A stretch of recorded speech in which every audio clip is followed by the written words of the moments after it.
A long time ago, there lived a beautiful princess in a magnificent palace. Princess had very beautiful long hair. She loved roses so much that everyone called her Rose Princess. Every evening, the princess would go to the balcony and clap there. At the sound of clapping, the singing golden bird would fly and sit on his shoulders. When the bird began to sing in a sweet voice, the princess would also sing with her, and people slept soundly until dawn on the sound of her beautiful voice. This series continued like this.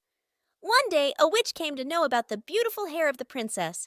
Then she thinks that she will turn the hair of the princess black. The witch recited some words using her magic wand, and her hair of princess turned red. The next day, when the princess went to the balcony and started singing with the bird in a melodious voice, but this time the people were awake. When the princess found out, she was very worried. She asked the bird what she should do. Following the method given by the bird, she put the rose petals in water, and after a while washed her hair with this water. Her hair became red and beautiful as before, and when she sang along with Sparrow, the people would fall into a sweet sleep.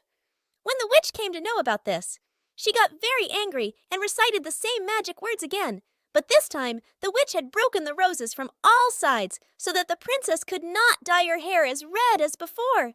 So the hair of princess became black as before, and that night the sleep of the people again flew away. The princess stood in the balcony and started crying that now her hair could not be styled like before, and a drop of her tears fell on the floor. A man stopped to see him crying. He had a box with him from which he took out a hair and placed it on that drop that fell from the princess' eye. Seeing that red hair turned into a rose flower, the princess was very surprised to see this, and she quickly put the petals of rose flower in water and washed her hair with it, and thus the magical effect of the witch ended. The princess' hair turned red as before, and rose flowers bloomed everywhere. When the king asked the young man where he got this flower from, he told that he had a very good friendship with the princess as a child. In order to maintain their relationship, they had broken each other's hair and kept it with them. Then I went on a journey. Now, after many years, I came back. The king was happy to hear that and married both of them.